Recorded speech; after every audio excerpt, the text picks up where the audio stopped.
ready for this? All right. For you guys that don't know me, I'm Roger Legendry, Sergeant, Albuquerque Police Department. What we're going to be going over today is community-oriented policing, but not as much so, I'm not going to beat you to death with the PowerPoint. It's going to be more so how we're using it on the department and how it's applicable and how it relates to our consent decree and also with best practices of the 21st century policing and through the Presidential Task Force through 21st century policing. So that's a little bit about what we go over. The first 2 hours of the day we're going to power through. I have a parent orientation for the camp that we're doing next week that I have to do at 10. So we'll power through the first 2 hours and I'm going to give you a long break. The first break, it'll be like a 35 minute break. When we come back, there's maybe like a block where I just show the comparison between the consent decree and 21st century policing, how we're on track, our department's on track on what's going on throughout the nation.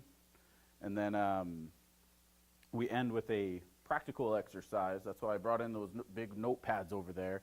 And that's why I asked to bring in the computers. Not everybody's going to need one. We're going to break into groups of about 6, okay? What we're going to do is complete a TRAX form. One person will do the form just like if we were to go to a community meeting. And then on that form, you'll list everybody who's in your group.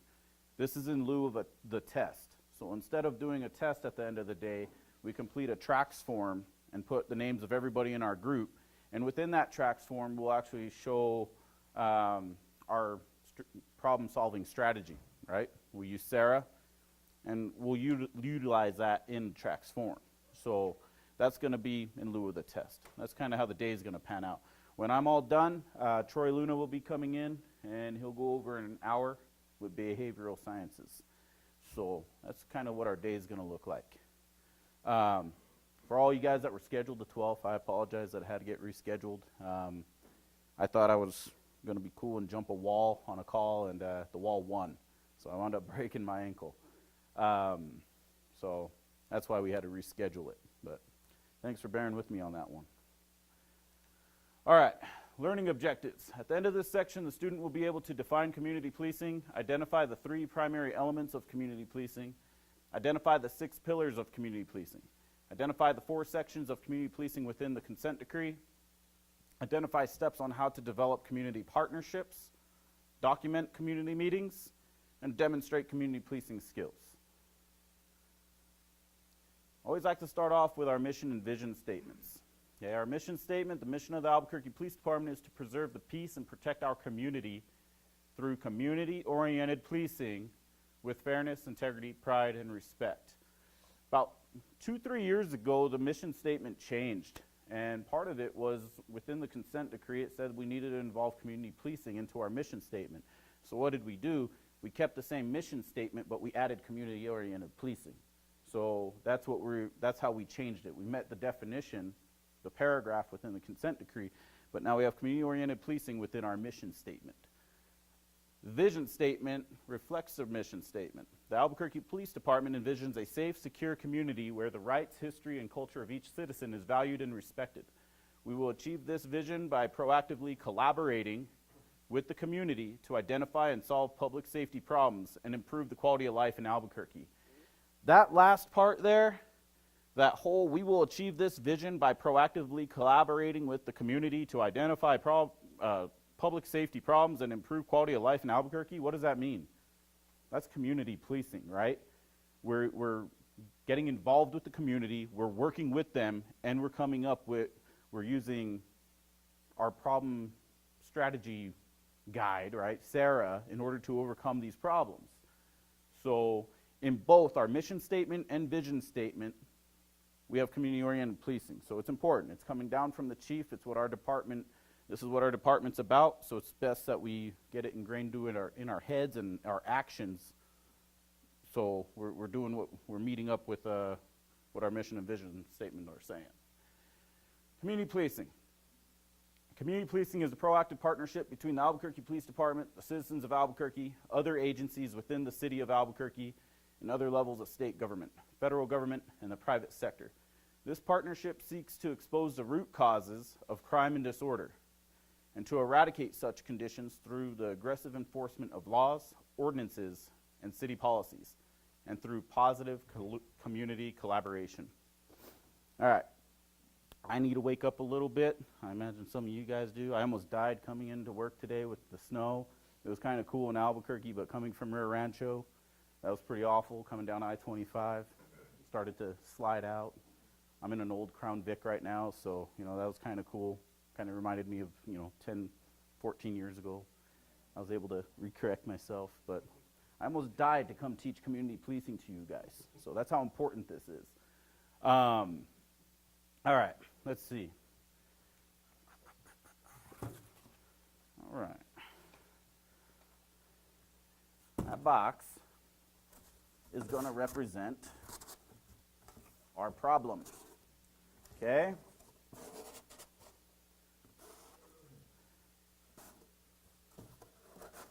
All right, that'll work. All right.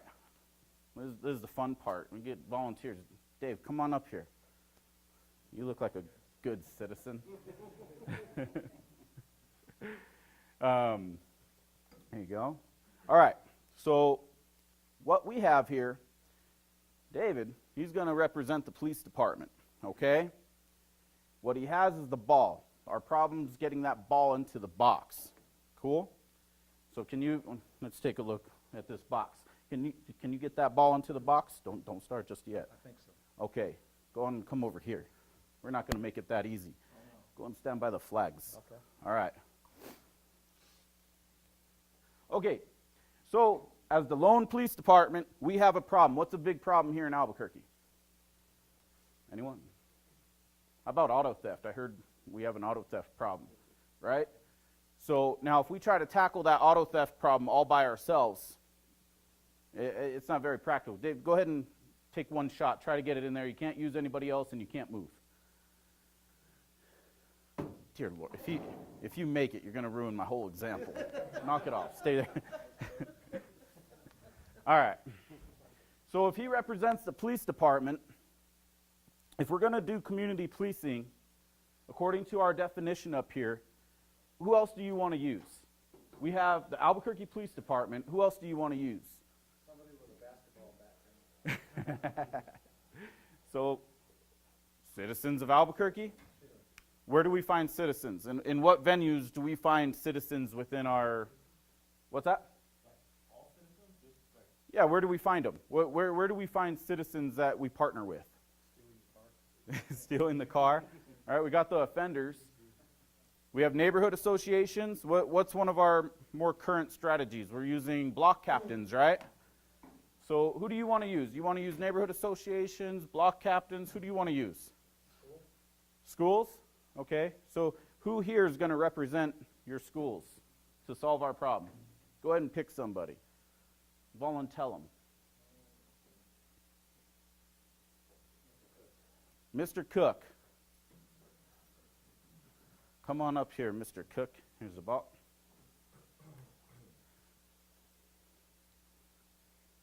All right. If you want to stand right here.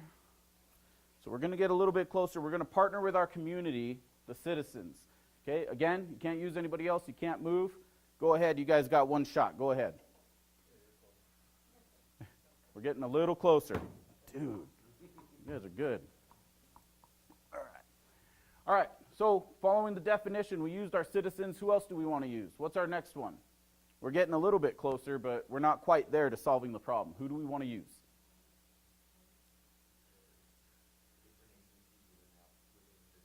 Okay, other agencies within the city, who might that be? Who are some agencies that we might partner with? Okay, what about within the city? Code enforcement. Who else? Coast. That's a good one. Who else? Waste management. If we're thinking about a 27/7 deal. Auto theft. Within the department, that's good. How about RTC? Those are good. 311, if we're having a specific problem and we want to create more of a presence, we might want to use some other city entities like 311 or Coast and all those, right? So who do you want to come represent? Go ahead and volunteer someone.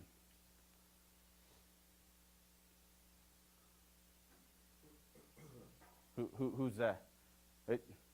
You pick, sir. This is your plan. All right. All right, let's have you right up here, Pitzer. Sprague. Okay, go ahead and give it a shot.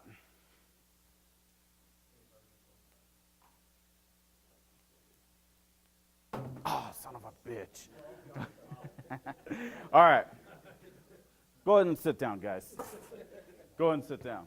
So the whole purpose of even showing that, until Pitzer with his phenomenal basketball skills ruined my project there, each step gets us a little bit closer. As we start to identify the problems, we want to look at those root causes, right? Auto theft is a big one. If anybody figures out how to fix that one, they're going to be very, very helpful to the department, to the city.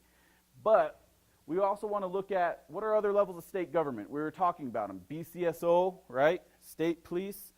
Who do we work with? Anybody in auto theft or work a lot with auto theft in here? Who else do they work with right now? State police. And what's going on? Okay, in the southeast, there's Project Safe Neighborhood 2.0, right? Who are you guys working with up there? Yeah, the U.S. Attorney's Office, the ATF, FBI. So we're working with those federal governments as well. Private sector, what does that mean? Who's our private sector? The businesses. Those are huge, okay? Working with the businesses, the business partnerships, getting them involved and getting them to take back the city that's theirs, the neighborhoods that are theirs. We got to get everybody involved. And when I had a bigger room, and this project was a little easier to pull off, but each step gets you a little bit closer, okay, in order to solve that problem that you're addressing. The other ones, who's somebody else we want to partner with in the city? How about city council, especially for lieutenants and commanders that are in here? How about city council? Because where's the money going to come from, right? A lot of times we just sign off on those overtime slips or on telestaff, and we're just, the money's just rolling into our checks, but where's that money coming from? If we can actually show a detailed plan of what's going on within Albuquerque, the problem, and we use our problem-solving method, Sarah, and we can detail it, you get funding for these sort of projects. So that can actually become like a barricade. That would be like me putting a chair over that box. Well, who do we pull in to take that chair out? Somebody like city council to remove that barricade because of the money problem, right? So if we can get the funding. So there's all kinds of different levels of government and everybody that we can work with to get to our goals. All right, community policing services defined.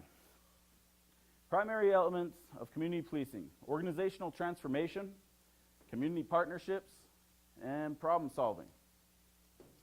Organizational transformation. It's going to begin with the agency management. What are we doing that changes our agency to be more oriented towards community policing?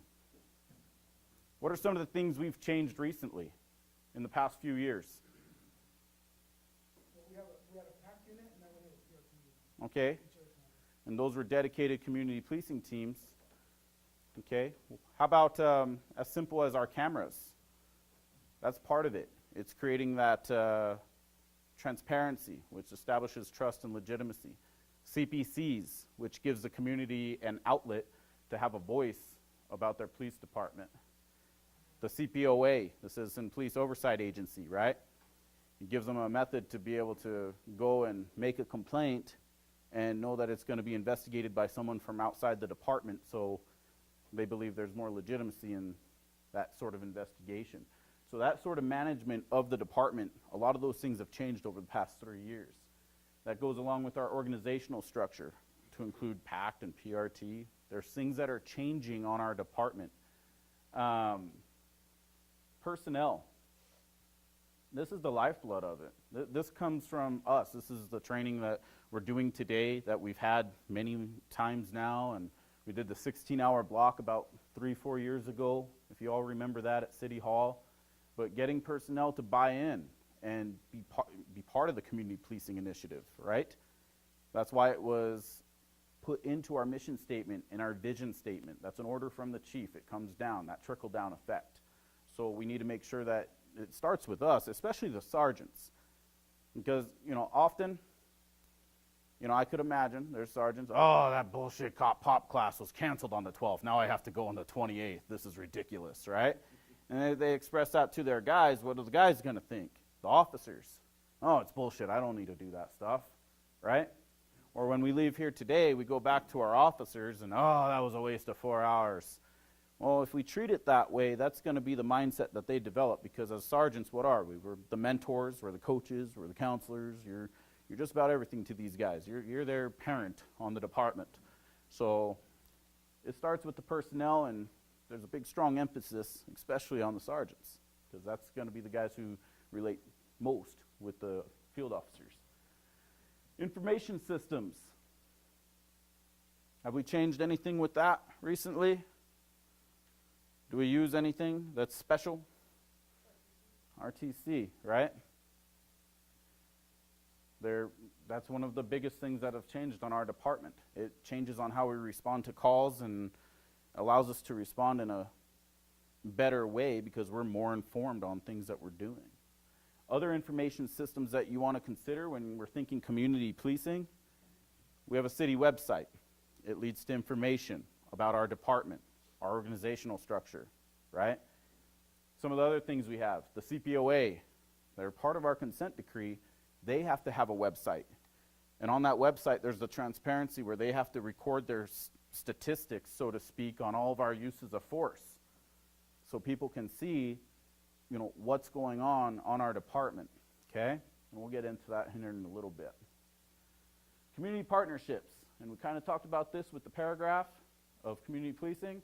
Other government agencies, that's going to be our federal government and our other local governments, such as BCSO and state police, the feds, right? Community members and groups. We got the neighborhood associations that we continue to go to. A lot of those are more so informative. You're going in and you're explaining to them, you're giving them updates on their community. There's not a whole lot of problem solving going on in those meetings. Typically, you go in, you got 5 minutes, and as they vomit on you and tell you all their problems, and you say, all right, let's start talking about how we can fix them. Whoa, Sergeant Legendary, we got to talk about our bake sale now. Your time is over. So we don't get as involved with problem solving within the neighborhood association meetings. That's where the strategy of let's start working with our block captains came in.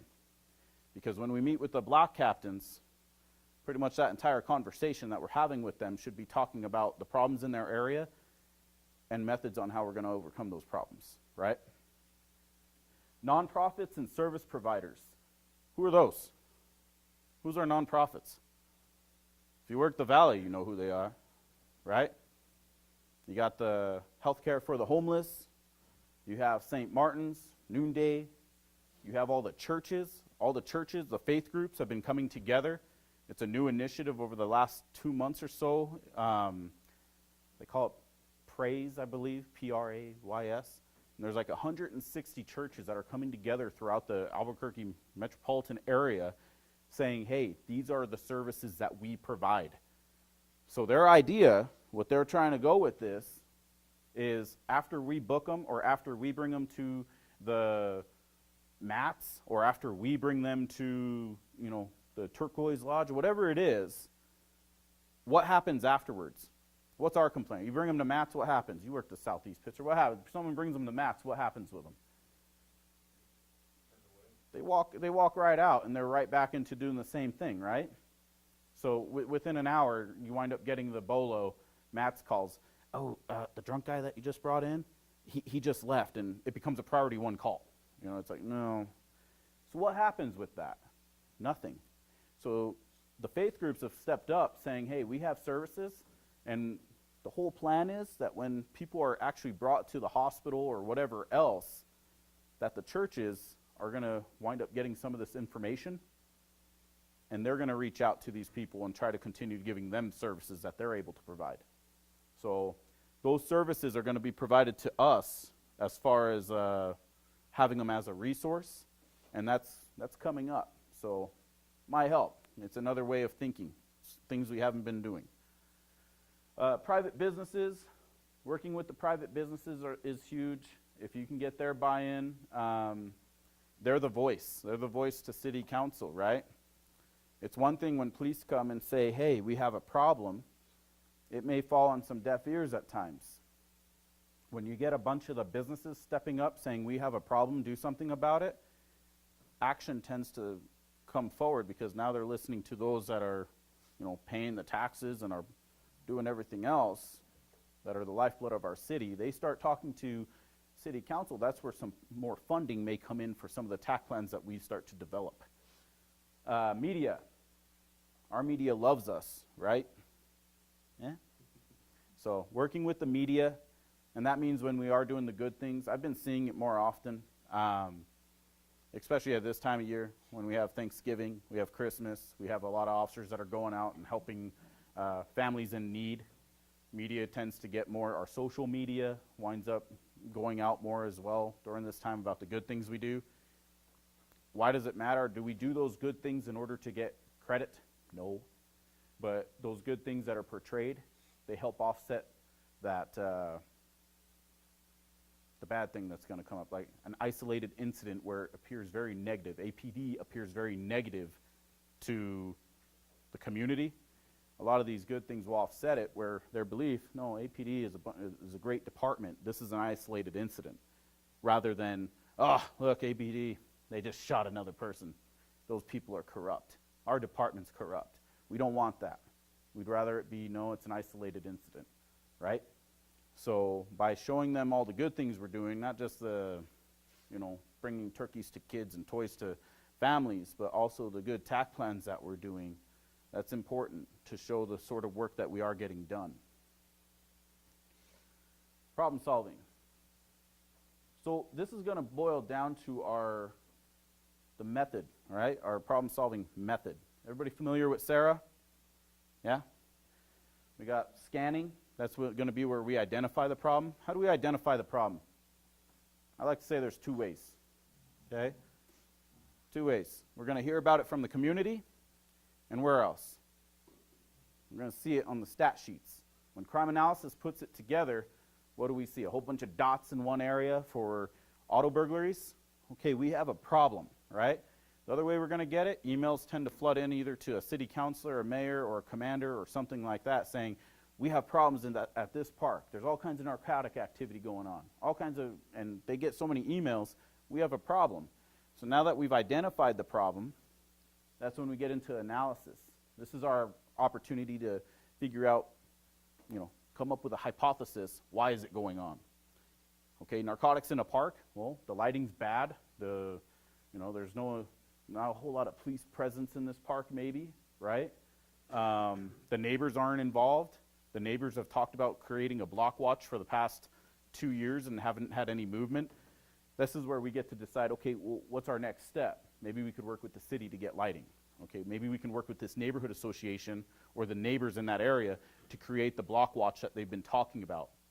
To create a block watch, who do we need to partner with? Our crime prevention specialist at our designated substation, right? They can get that ball rolling.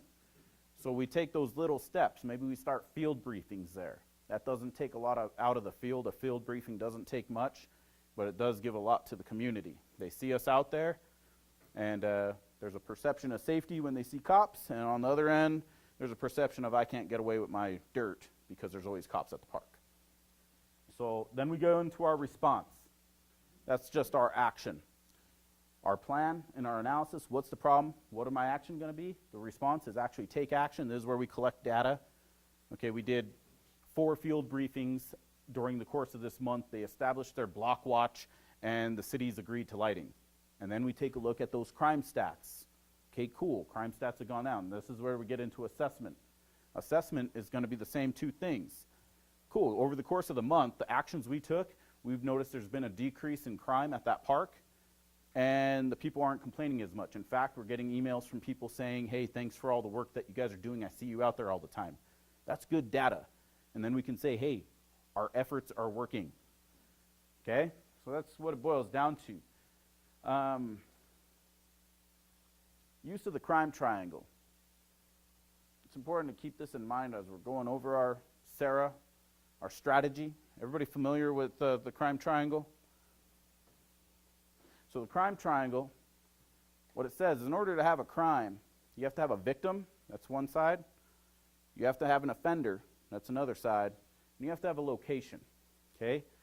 If you change one of those aspects, it's predicted that you're going to either decrease crime or you're going to eradicate it, okay? Often we see a decrease. What do we often do? We take action in a certain area. What happens? We displace it. If we hit up San Mateo and Central, and it's a mess, and we decide to hit it hard for 3 months, what happens is they move to San Pedro and Central, right? And then as we go to San Pedro and Central, then they go up to Wyoming and Central. So we displace it for that community, but getting that community involved and working and continuing to adapt to the changes, that's what's important. But if we ultimately, victims, how do we change the victim? How do we do that? How do we change that side of the crime triangle? Educate. That's the best way. You get crime prevention involved, right? They'll go out, they'll do security surveys for them, crime prevention through environmental design. They'll go out and do those for the businesses. You wind up getting those pamphlets out, you know, how not to be a victim of auto burglary, how not to be a victim of a robbery, whatever, all the different pamphlets that we do have to provide, you know, they give them tips, right?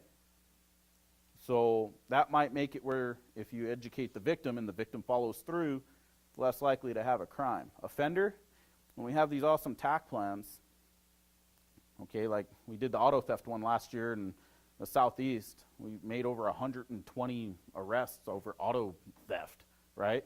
Did we see auto theft go down during that time? Yeah, it went down like 27%, which was phenomenal. But then once we backed off of it, what did it go back to? Offenders came out of jail, and there's recidivism, right? They started to steal more cars, and it went right back up. The last part is location. And I always like to use an example that we worked on, San Pedro and Central. All the problems were coming from a specific alleyway that was behind the 7-Eleven over there, Circle K, whatever it is, Sonic, right?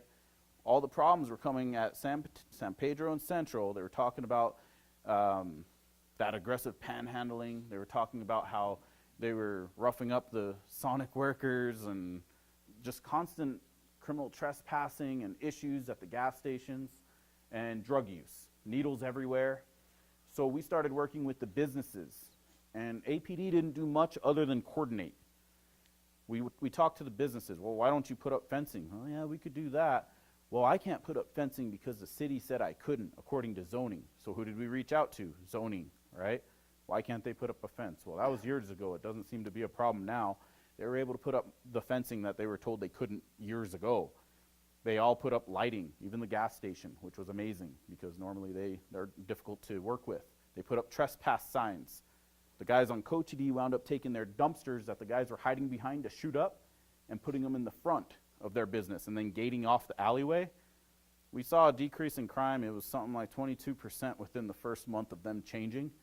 APD didn't do much on that. That was the community and more so us just giving them the ideas of, hey, these are some of the things you can do to change your environment, your location. And just by messing with the location, it altered the crime. All right. I apologize for having to power through all this. This is usually where I'd probably break you guys for a little bit, but we've got to hit up that meeting at 10. So we're going to power through this, and then I'll give you a nice long break. So for those that have taken the sergeant's test recently or the lieutenant's test, you're probably familiar with the President's Task Force on 21st Century Policing. It had come out in 2015, which is interesting because when did our consent decree come out? 2014, right? So the two go hand in hand in a lot of ways. And why? Because they're both developed by the Department of Justice. And they come along with the best practices of what's going on in the nation. That's the idea behind it. So our consent decree echoes what the President's Task Force on 21st Century Policing is. So in the final report, I'm not going over the whole thing. I'm focused more on the community policing aspect of it. But in the final report, there were 6 pillars identified for a department to adopt in order to be in line with the best practices going on in the nation, right? And then there was an implementation guide that was also developed through this, which pretty much stated how the local government, what they should be doing, as far as giving, that's like city council and our commissioners, how they should be supporting their law enforcement in order for us to carry this out. What the law enforcement should be doing, and that's where we see it, and we see it, it's in our face with the consent decree, so we can adopt those measures and turn them into our own. And then what the communities need to be doing, because we need the buy-in from the communities. Especially for those in the field, how do you guys feel about the block captains? Have they been very receptive? Not really, right? A lot of the ones I've noticed, out of all the ones, we have 96 in the Northwest, and only a couple of them are actually engaging with the officers that I see on my team. But I was expecting to see more feedback from them. And maybe it's slow to start, but that goes back to this, the implementation guide. And this is where we can look into this and maybe get some guidance on how to, get these guys more motivated to be working with the police. So just some good information to look up if you're interested in going down that route. So the 6 pillars. Our first one, most important, is building trust and legitimacy within the community. Then there's policy and oversight, technology and social media, community policing and crime reduction, training and education, officer wellness and safety. Pillar 1, building trust and legitimacy. First one, and again, this isn't our consent decree, this isn't developed for the police department, but I'd like to go over some of the things that we are doing currently on the department where we are meeting this. Treating people with dignity and respect. Okay? Goes a long ways. Where does this actually, giving individuals voice during encounters, being neutral and transparent in decision making, conveying trustworthy motives.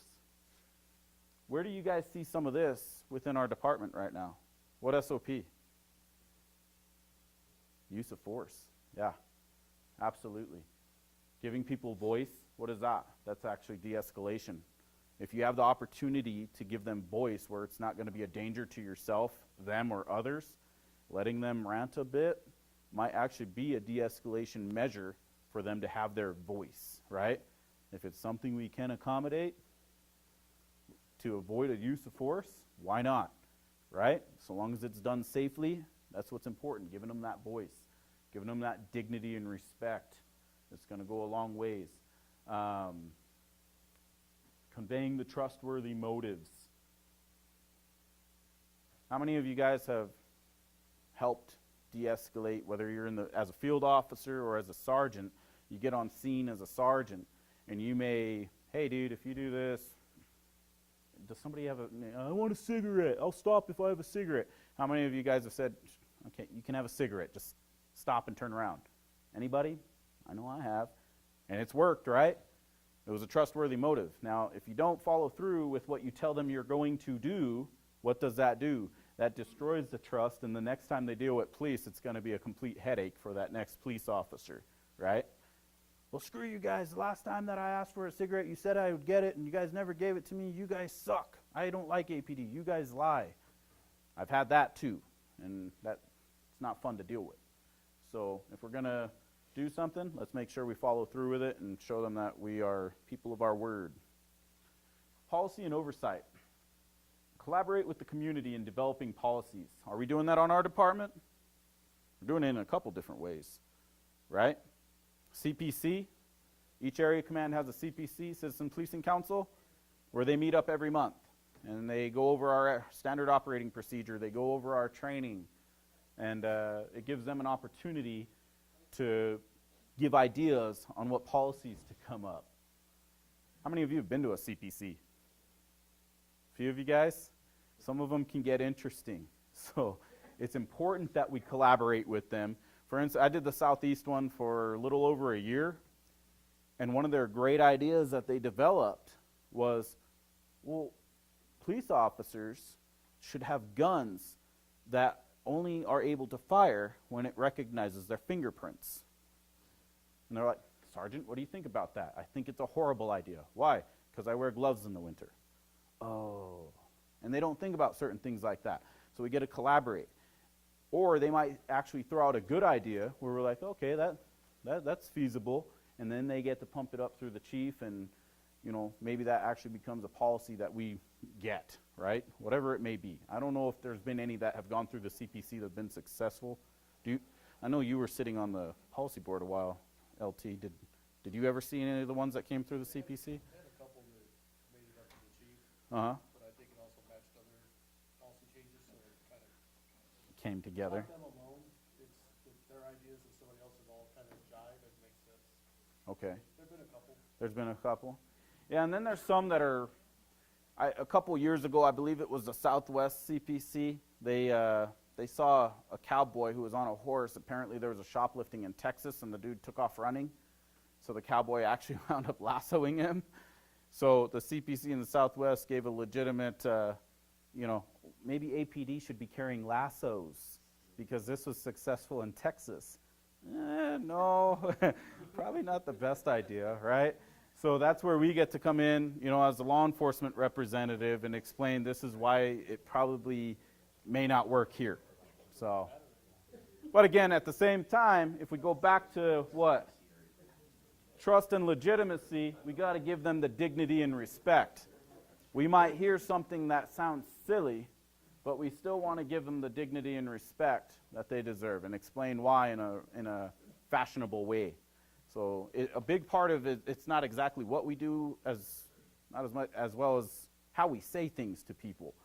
I could totally shoot it down. Oh, what about guns that only fire by recognizing the fingerprint? No, that's stupid. You could do that, but are you going to build trust? No. Are you going to, it's going to leave a bad taste in their mouth. So you need to do it in a way where, no, actually it's not reasonable because, I may be wearing gloves, and at that point my gun won't work, which may be saving my life or another person's life. So it's important that I have a gun that doesn't recognize fingerprints. And you put it to in a respectable fashion. Comprehensive policies concerning use of force. Did you guys know our use of force changed over the last 3 years? Yeah, it's changed quite a bit. So, what was our old one?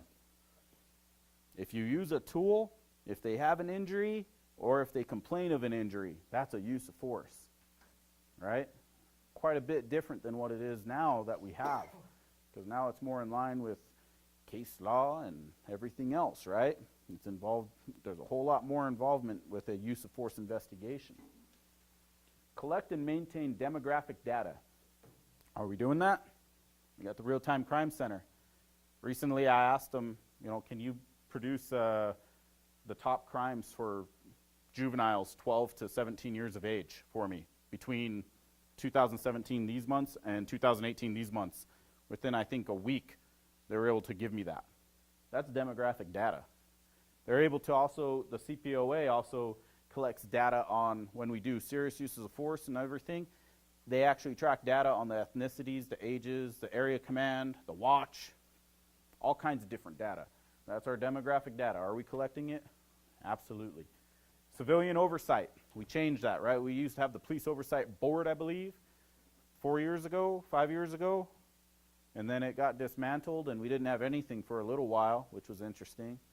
And then we got the CPOA, Citizen Police Oversight Agency, right? So, and they're the group that actually investigates our misconduct, not anything that's criminal, but any misconduct that may come through the citizens and whatnot. We forward it to IA, IA gives it to them, they look into it, they put their recommendation up to the chief. Refrain from setting enforcement quotas. Anybody know why we don't?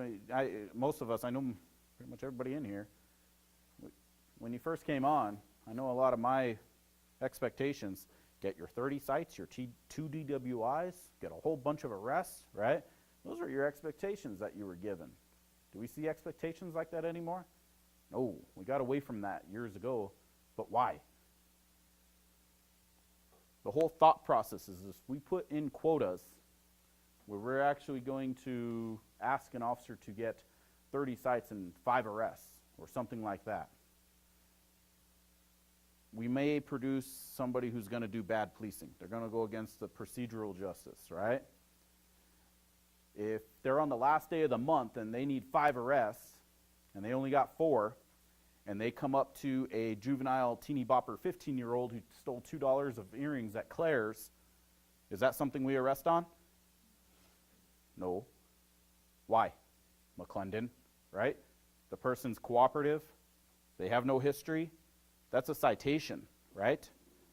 So if an officer, not understanding that, but only understands the expectations of the sergeant or the lieutenant, and sits there and says, oh, no, I have to make this arrest in order to get my 5th arrest, and they make that arrest against the McClendon rule, are we going to have a liability problem on the department?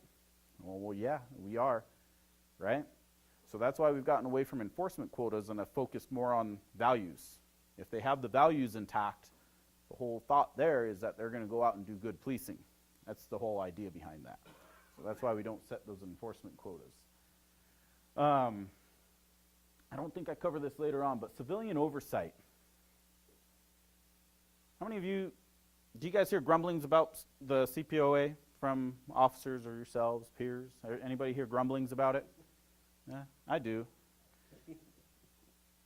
You know, I'm as far as the civilian oversight, it gives our department an opportunity to be more legitimate in the eyes of the public, in the community. Because if Steve Lowell gets a misconduct complaint that he needs to investigate, he may cross all of his T's and dot all of his I's and give it the best investigation that it can possibly receive, and he's going to dish it out the way he feels fit. If he says, nope, there was misconduct, he's getting a verbal warning. That's what's in line with our SOP, right? The community may look at him and say, he only did that because he's a friend of yours. He's another cop. But when you have the CPOA doing the investigation, it's an outside entity. They're not part of APD. The community views that investigation as being more non-biased, right? They have no connection to APD. We believe in it. It may not even be as a sound of investigation as Sergeant Lowell did, but it's more believable to them because it was somebody from outside the department. And that's what starts to strengthen the legitimacy of the complaints filed against us, the way they're handled. That's why we have them. It's to strengthen that legitimacy with the community. Pillar 3, technology and social media. Develop technology where evidence cannot be tampered with. I say we've done that. Again, and most of us have been on. You guys remember those belt recorders? Yeah. I heard that there was times people may like throw F-bombs or something like that on their belt recorder, and I heard it could be actually rewound and, you know, and then hit record and thrown in a trunk, and then no F-bomb, right? Today, that's called tampering with evidence. We can't do that. So how does our department react to it? We have cameras that we can't tamper. If it records, period, right?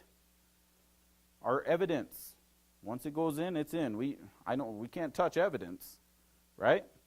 So the more we can get away from any questionable activity, the more legitimate our department's going to be and the more trust we're going to have. If there's question on whether or not we tampered with a video on a certain case, that could get a case thrown out, right? At this point, if I'm asked on the stand, can you tamper with your video? No. The only thing I can do is mute it. You know, other than that, there's not a whole lot I can do to my video unless I'm not running it. And if I don't run my video, what happens? We have an SOP in there. You will run your video. So it's all set up to take out that questionable factor. Utilize technology per local needs and national standard. What technology is that? Again, that goes back to our websites, goes back to the data, the transparency of that data. It also goes to different things such as using our MDTs, right? Using MVD, pulling up that information, being able to pull up their photos from their license. All that sort of technology flows into this. Technology-based community engagement using social media. APD does have a Twitter account. APD does have a Facebook, right? APD is getting all that information out, all the good things and major issues that are going on in the city, homicides that happen, whatnot. They go out on our social media for people to know. We have that ABQ mobile app. If you guys haven't seen it, it is worth the while. especially to give it out to the community. But if you're going to talk about it to the community, you should probably have it so you understand it. It's actually really neat. If you guys haven't seen it, it gives them an opportunity to actually complete reports on it. They could message a dispatcher. If they're driving by something they see as 31 and they don't want to call, they could message the dispatcher, take a picture of the person who's 31, bloop, send it in. It's pretty neat. It also gives them updates on traffic, all that. Those are all of our, some, not all, but some of the ways that we're getting our technology and social media in line. Community policing and crime reduction. Policies and strategies to reinforce community engagement. What's a policy we have for community engagement? What's one of our policies? Every officer will go to 2 meetings a year, right? Every officer. That's a policy we have. What's a strategy?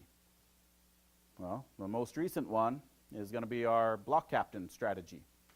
Okay, that's not necessarily policy, but it is a strategy we're utilizing, and the two go hand in hand. If you're meeting with your block captains, you're also making your meetings, which is policy.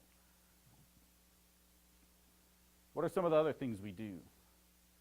We'll talk about that here in a bit. Utilize least harm resolutions. A least harm resolution. I can remember a day in the Northwest where, years ago, where there was a zero tolerance for shoplifting. If it was that teeny bopper 15-year-old who stole $2 earrings from Claire's, she's going to jail. It was a zero tolerance, right? We can't do that anymore. So least harm resolutions are going to be what? Those are going to be your citations. Those are going to be your summons, right? Those are also going to be your ability to direct them to nonprofit organizations that can help them. MATS, you know. Okay, he's drunk. Sure, he was aggressive panhandling, and well, we don't really enforce that a whole lot anymore, but okay, sure, he was peeing in the park, you know, indecency, right? Public indecency, exposure, whatever it may be, it's a misdemeanor crime. Sure, I could either give him a citation, that's least harm, or I could take him to MATS for him to detox. That's least harm. So we have to start looking at those least harm resolutions that we can do, and we've been doing that. And a big push is we also got forced into that position as well with the McClendon, right? McClendon doesn't say we don't arrest. McClendon means that, hey, you have to establish articulable facts that this person is an ongoing problem to the area, has history, you know, there's bigger problems. Agitating factors is why we're making an arrest on this misdemeanor. But in most cases, we don't arrest. Why? Because we do have the McClendon rule at this point. We can't put a TAC plan together anymore and say there's a zero tolerance on shoplifting. We can't do that anymore. It just can't happen because of the rules that we're having to play by. So we are utilizing those least harm resolutions. Infuse community policing culture and structure in the department. How do we do that? Well, we redo our mission statement. Our vision statement reflects it. It's in our policies. There are strategies being developed in order to, you know, get more out to the community, right? We have classes for it. It's all that. It's hopefully the sergeants, lieutenants, they go away from this and they definitely bring it back to their guys and prompt them to be working with the community in different manners of, you know, that engagement in order to solve some of the problems they're facing. One of my officers recently did a TAC plan over at a gas station. He said that just by talking to the clerk, because he'd go in there and buy his Monster drink every night, the clerk was like, they're selling dope on the side of the building every single night in this car. Well, he's now working with the community, right, the business. Sure enough, he created a TAC plan, and they wound up popping some dudes on the side of the building selling dope. They had a little meth kit all set up on their dashboard, and you know, it was just being able to work with them. What did that do for that community? That business was like, oh, wow, I talked about a problem. They set forth a plan, and they got that problem, that current problem. So it's just being able to show that we're legitimate in the actions that we're taking. It was good to see, though, because my officer is recognizing the ability to be working with them. He narrowed it down to times, days, stuff like that. You know, other than going on a whim and just driving by, he was able to get credible data from the community in order to do better police work. Utilize community team approaches. What that means is partnering with the businesses, partnering with the communities. If it's an area that's has needles all over it, partnering with Waste Management, 311, City Council, whatever it may be, in order to come together as a team and overcome the problem that we're facing. Develop programs for officers to regularly interact with the community.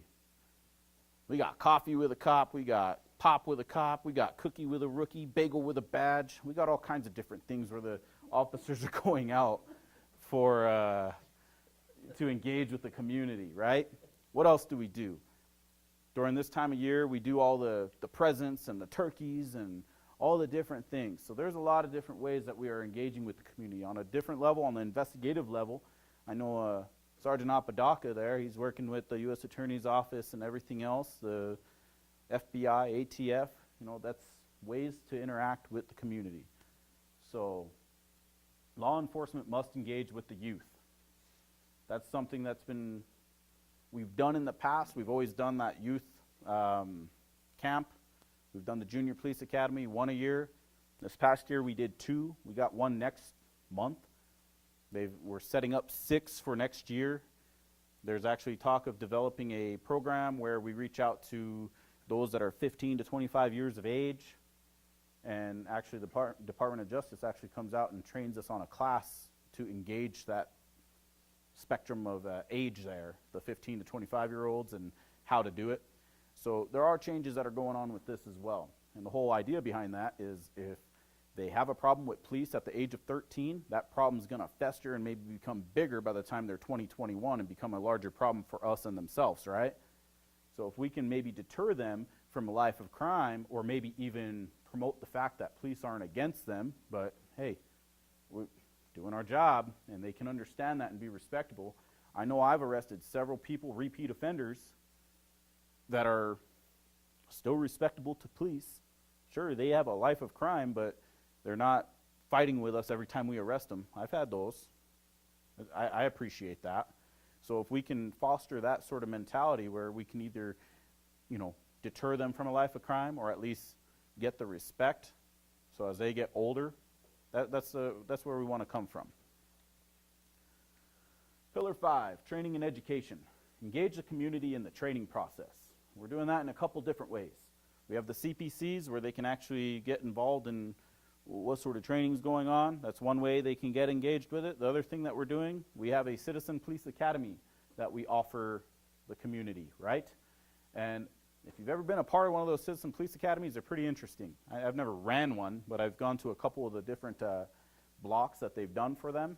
And the mindset that a lot of them come into can be either against police or very not knowing what we do, but by the time they leave, there's a pretty clear understanding. And it's interesting. I got to do the scenario-based of it, where I got to act like the suicidal guy. And the first time, they came in and no gun drawn. They're not told how to handle the situation. Just, hey, you're a cop for today. Go ahead and please. And I'm sitting there, I want to kill myself, I want to kill myself. And the person's like, no, you don't. Let's talk. And I'm like, no, I'm going to kill you if you get closer. They're like, no, let's just talk. So it's one of the airsoft. Pop, pop, pop. I shoot them. The eyes go up. And they're like, wow, that escalated so quickly. I didn't expect that one. And I'm like, well, yeah, right? So they're like, can I run it again? Yeah. So the next time they come in and they're super ninja-like with their gun drawn, and they're pieing off the corner. And I'm sitting there, I want to kill myself, I want to kill myself. And before I could even say anything more, they just pop, pop, pop, pop, pop, pop, and just shoot me. And I'm like, whoa.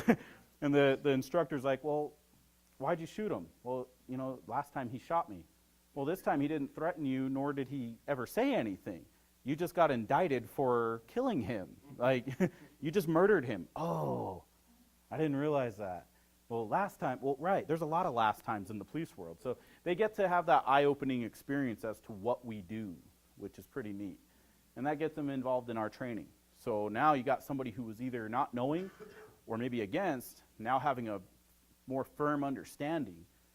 They may be more of an advocate for us now. So definitely if you got people who are lacking in understanding, encourage them to come to the academy, do the Citizen Police Academy. Provide leadership training to personnel. Last couple months, what did we have? We had our We had our training with Chief Geyer. That was leadership. We've had Caliber Press come out over the past years for leadership training. We've had International Association Chiefs of Police have come out. LEDA, I believe, as well. We've had a lot of different leadership trainings coming into the department. CIT training for all officers. Do we do that? Absolutely. We even have advanced CIT, right? They offer that class once every month. If you're a sergeant, lieutenant, acting, whatever it may be, try to encourage some of your guys to go through it. It's just going to be that much more training to help them do the job they do. Social and tactical training for all officers. Do we do a lot of that? Social and tactical training? You guys think the RBTs provide some tactical training to us? Yeah? Social? Do we do a lot of social training? On the job, right? We socialize every day. But not a whole lot of the social part, right? Unless you want to include that as being your CIT skills, because CIT gives you the 7 listening skills and all that, right? Disease of addiction and training for all officers. I don't think that goes on a whole lot just now. It goes on more, I believe, in the CIT world, right? Disease and addiction training. That's more in the CIT world, but not for all officers. Cultural responsiveness training for all officers. We don't do, I believe they do that in the academy. They tried to do a pilot class this past year where they brought some outside instructors in, so to speak, from the community, and it didn't go too well. It was a lot of pointing fingers at police and how we're doing our job wrong, and it didn't go over so well. But it's something we still need to look at so we can adapt to that. You talk about the Southeast. It has the largest population of the Asian community. They also have the Asian Family Center there. It's important to get to know them. One of the things I learned while I was up there doing PACT was that a lot of the Asians in that community that are first-generation migrants have not, they will not call police, even when they're victims. Based on where they've come from, they've dealt with corrupt police departments, and they don't want to deal with us. They believe we're the same because we wear a badge and we're law enforcement. There's a lot of misconceptions. A lot of them in the Asian countries, if they get into a domestic violence and one or the other or both beat each other up, police only come out to mediate. Nobody goes to jail. And I found this out by just talking to them. I was like, oh, wow. So when we go, what do? We arrest somebody. Well, now what do? They get upset. Both parties, right? If we're dealing with people who live in the community, they understand. I call police, somebody's going to jail, right? They know that. A lot of the Asian communities don't know that. So when they do call us, they're expecting us to come out to mediate, and then the next thing we're doing is arresting the breadwinner of the home or something, and now we've just created that family a whole lot more issues. They get very upset.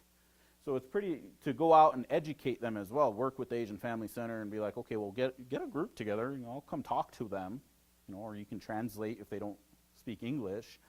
And this is important to get involved in, especially if you're in an area where it's demographic,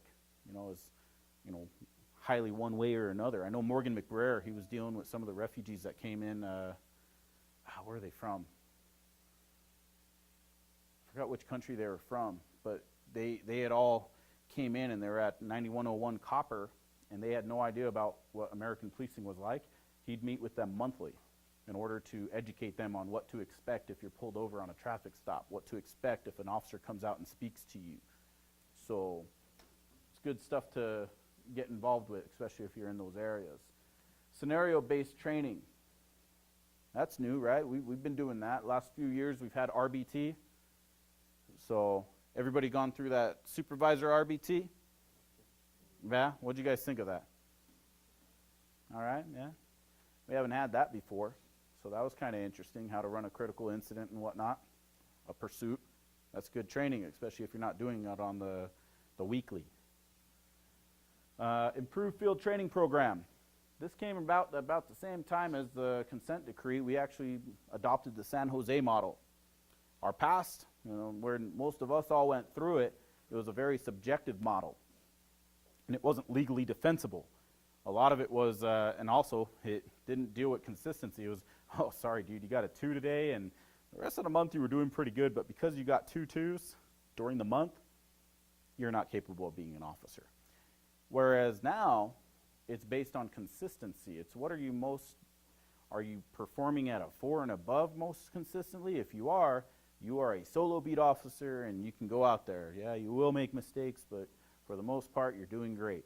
What else does it do? It's legally defensible because it's no longer subjective. There's, how many, 30? 31 standard guidelines, and they're clearly written. This is what you do if you want to pass. This is what you do if you do not want to pass. This is what you do if you want to excel. FTO knows it, Recruit knows it, and the FTO does a whole lot of documenting on how they meet those standard guidelines. Did we adopt a better field training program? Absolutely, and it continues to improve. Pillar 6, officer wellness and safety. Agencies should support safety and wellness at every level. Every officer should be equipped with first aid kits. Again, about, I think it was like 5-6 years ago, I remember AFD coming in, and it was actually Russell Perea's wife that came in, Stephanie Perea. She came in and got us all the tourniquets and the seals, sucking chest wound seals and whatnot. So now we all carry them on our legs, our belts, and everything else. So did we get them? Absolutely. Then there's peer support. We've always had an informal peer support. You know, it's even down to something stupid. I broke my ankle. You know, I had a bunch of people, oh my gosh, what happened? Oh, are you doing okay? Yeah, absolutely. That's that informal support that I feel has always been on our department. But now we have a formalized peer support, which I believe they're up to 52 officers at this point that are involved, not just officers, but also dispatchers and whatnot that are involved in it. And what happens is we do get flagged. If you're involved in an OIS, expect a call from peer support. They're going to check on you, right? If you go to a nasty call, so I broke my ankle, it was a double homicide. That flagged every officer that was on the call, and peer support was calling every single one of those officers because somebody at some point called and said, no, it was a pretty bad scene. So peer support then winds up calling everybody just to see how you're doing and whatnot. So if you're totally good, no, I'm good, I appreciate the call, but if it's something you want to talk about, we have that formalized peer support out now. And for you guys that aren't a part of it or not very knowledgeable about it, you know, I encourage each and every one of you to check it out if it's something you want to get involved in. You guys have all been on the department a long time, and you might be able to help out some guys on the department, whether they're new or whether they're approaching the end of their career. So, PASA and community policing. Tell you what, let's take about a 5 to 10 minute break. Let's be back in by 9:15, and then we can wrap this up.